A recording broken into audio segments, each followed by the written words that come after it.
BodyBreak with Hal Johnson and Joanne McLeod.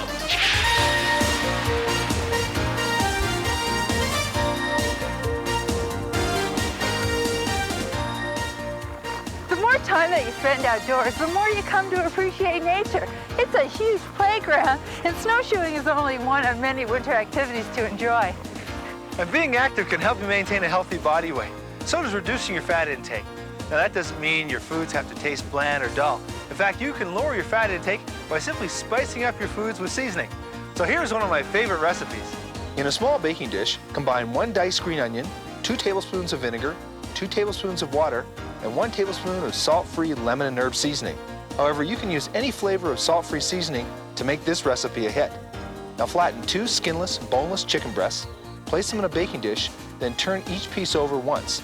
Cover with tin foil and bake at 350 degrees Fahrenheit for 30 minutes. During the cooking process, remove the foil, baste with juices, and serve when the meat is thoroughly cooked. So you can enjoy great tasting food by adding the spice without the fat or salt. Till next time, keep fit and have fun. BodyBreak. Thanks for watching this video. And don't forget to hit the like button and subscribe to the BodyBreak channel for more awesome videos. Until next time, keep fit and have fun.